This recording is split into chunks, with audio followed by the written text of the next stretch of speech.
before committing to a certain material, I think, meanwhile, after reading such a long book, maybe it's nice to go a little bit freestyle by reading some essays.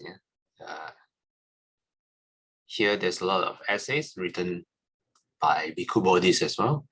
If you have any suggestion, anything you want to read, you can also suggest to me. We can read together. So I found this one called The Taste of Freedom, written in 1994 by Bhikkhu Bodhi. And then it's time to go back to take turns reading again, instead of just me reading every time.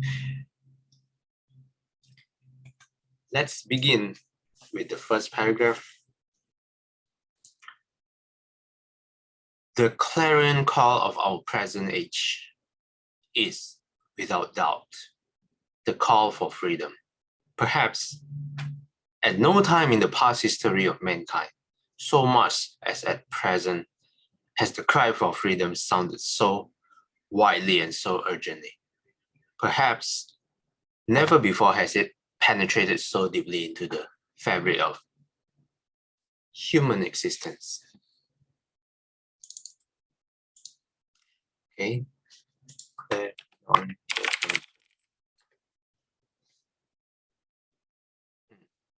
A shrill, narrow tube war trumpet.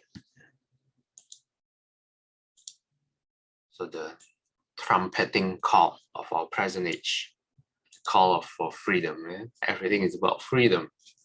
This was around 1994. It still stays true until 2022. I will read one more paragraph, then I'll pass it to someone else. In response to man's quest for freedom, far-reaching changes have been wrought in almost every sphere of his activity: political, social, cultural, and religious. The vast empires which once sprawled over the earth, engulfing like huge mythical sea monsters the continents in their grasp, have crumbled away and disintegrated as the peoples over whom they reigned have risen up to repossess their native lands in the name of independence, liberty, and self-rule.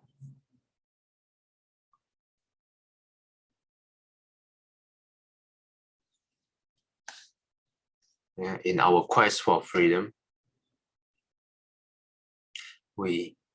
every part of our life, political, social, cultural, and religious, is filled with this quest of freedom.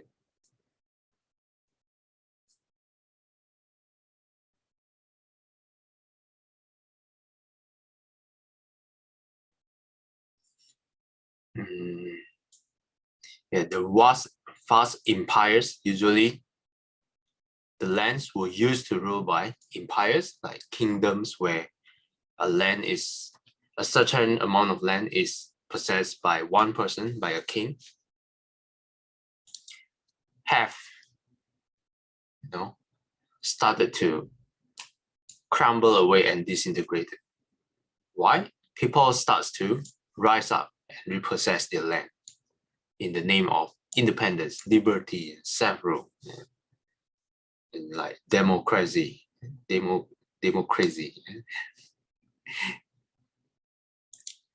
Okay, I'll pass on to someone else to read. How about Sister Saikyang?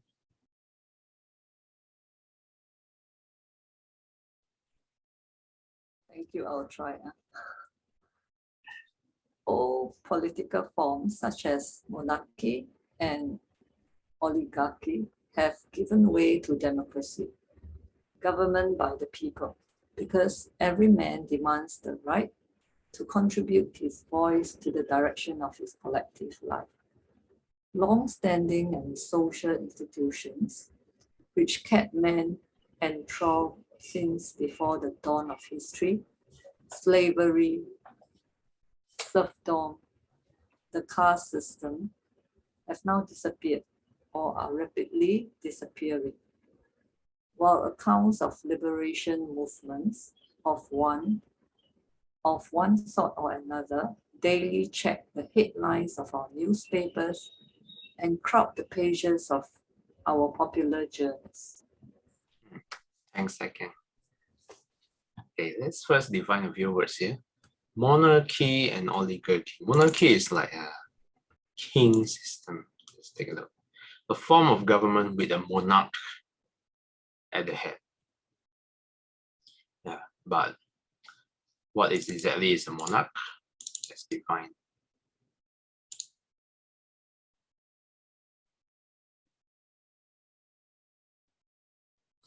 A monarch is a head of state for life until abdication. Yeah, I think basically it's just like a, let's see, okay.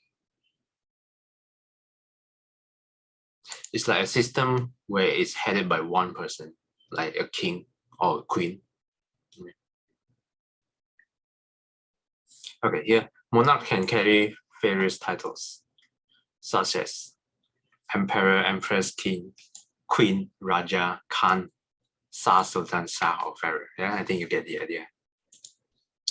Now let's define oligarchy. Instead of one person, it's ruled by a small group of people.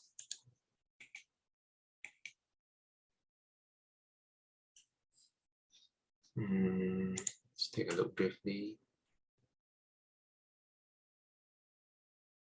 It's similar to monarchy, except instead of ruled by a king, I think it's ruled by a group of people, maybe a group of prime ministers.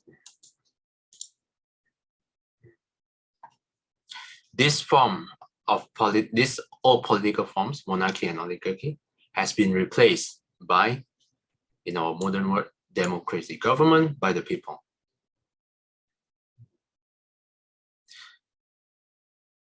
Old social institutions like slavery, serfdom, let's define serfdom here. The status of many peasants under feudalism.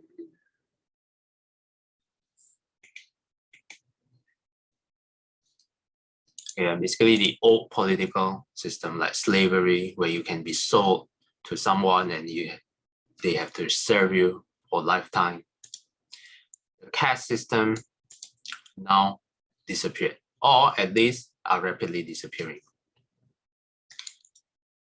Accounts of liberation movements always pop up every day in the news, crowd the pages of our popular journals.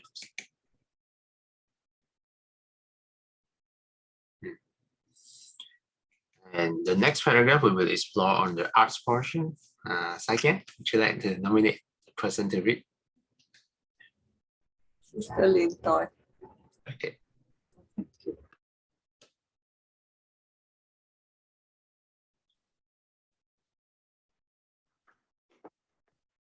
The arts too bear testimony to this quest for greater freedom. Free verse in poetry, abstract expression in painting, and a tonal composition in music are just a few of the innovations which have toppled restrictive traditional structures to give the artist open space in his drive for self-expression. Even religion has not been able to claim immunity from this expanding frontier of liberation. No longer can systems of belief and codes of conduct justify themselves as in the past, on the grounds that they are commanded by God, sanctified by scripture, or prescribed by the priesthood.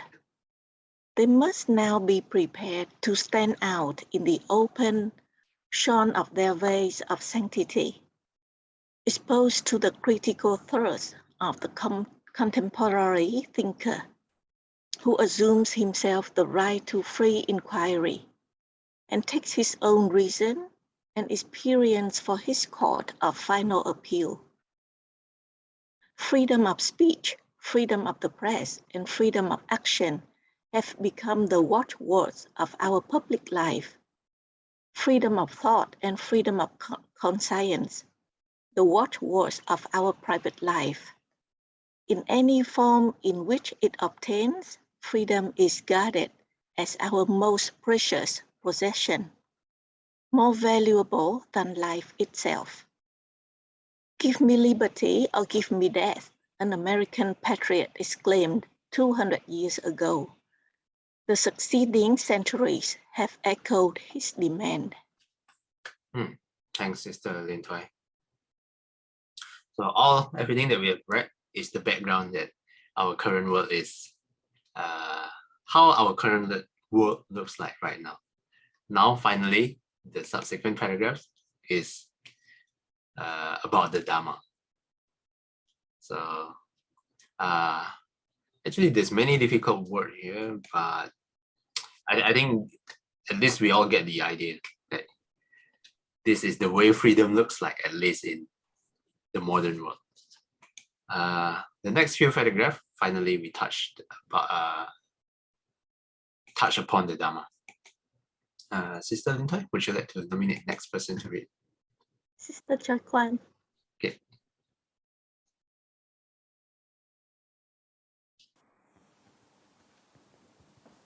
I hope my mic is working. Can you all hear me? Yes. Okay, thank you. As though in response to mankind's call for wider frontiers of freedom, the Buddha offers to the world his teaching, the Dharma, as a pathway to liberation, as applicable today as it was when first proclaimed 25 centuries ago. You can continue one more paragraph. Just as in the great ocean there is but one taste, the taste of salt, so in this doctrine and discipline, Dhamma Vinaya, there is but one taste, the taste of freedom. With these words, the Buddha vouches for the emancipating quality of his doctrine. Thank you. Thanks, Sister Chetan. Then this line, just as in the great ocean, there is but one taste, the taste of salt. So in this doctrine and discipline, Dhamma Vinaya, there is but one taste, taste of freedom. I'm not sure where is this from. I need to check again, but I think this is a beautiful line. Okay, Sister Chekan, would you like to nominate next person to read? Sister Bibi.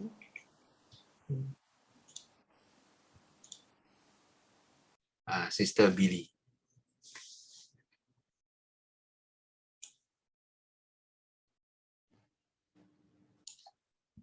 Whether one samples water taken from the surface of the ocean or from its middling region or from its depths, the taste of the water is in every case the same, the taste of salt. And again, whether one drinks but a thimbleful of ocean water or a glassful or a bucketful, the same salty taste is present throughout. Analogously, with the Buddha's teaching, a single flavor, the flavor of freedom, pervades the entire doctrine and discipline, from its beginning to its end, from its gentle surface to its unfathomable depth. Whether one samples the Dharma at its most elementary level, in the practice of generosity and moral discipline, in acts of devotion and piety, in conduct governed by reverence, courtesy, and loving kindness, or at its intermediate level, in the taintless supramundane knowledge and deliverance realized by the liberated saint, in every case, the taste is the same, the taste of freedom. Thanks, Sister Billy. So let's take a look.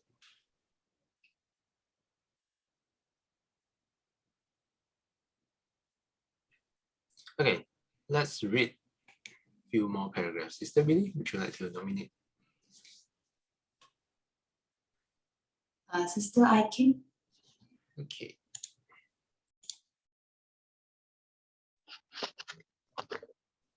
If one practices the Dharma to a limited extent, leading a household life in accordance with righteous principles, then one experiences in return a limited measure of freedom.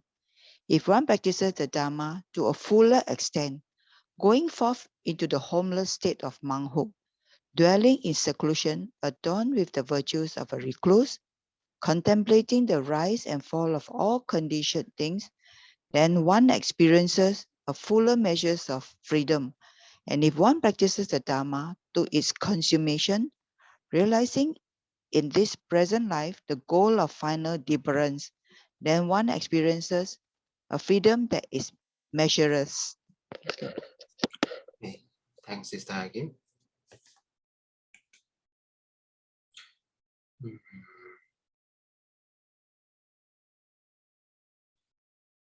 Okay. I think I'll continue to read one more paragraph.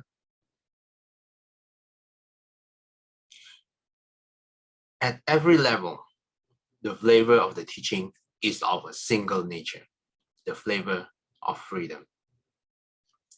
It is only the degree to which this flavor is enjoyed that differs. And the difference in degree is precisely proportional to the extent of one's practice. Practice a little Dhamma, yeah, like our current state right now, we only practice probably in the morning. And one reaps a little freedom. Practice abundant Dhamma, one reaps abundant freedom. The Dhamma brings its own reward of freedom, always with the exactness of scientific law.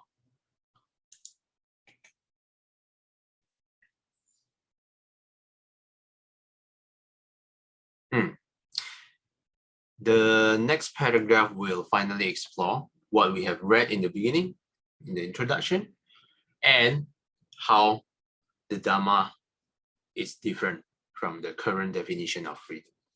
But I will stop here for today. We will continue tomorrow. Any questions or comments so far?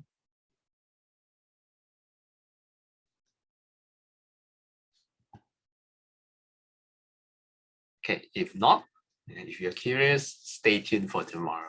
Or maybe you will read on your own. Can't wait for tomorrow. The Dhamma is so addicting.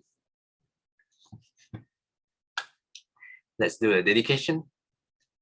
愿消三障诸烦恼，愿得智慧真明了，普愿罪障悉消除，世世常行菩萨道。阿弥陀佛。Till we meet again, may we be guided by the Buddha, Dhamma, and the Sangha. Sadhu, sadhu, sadhu. Have a free Wednesday ahead. Hey, Master, where you get the teaching? This one, this one you can find it online. I'll share the link in the group. Okay, great, good question. I'll share to you in WhatsApp. Okay, thanks. Okay, thanks everyone for participating. See you guys next time. Thank you. Bye-bye. Bye-bye. Thank you. Bye-bye.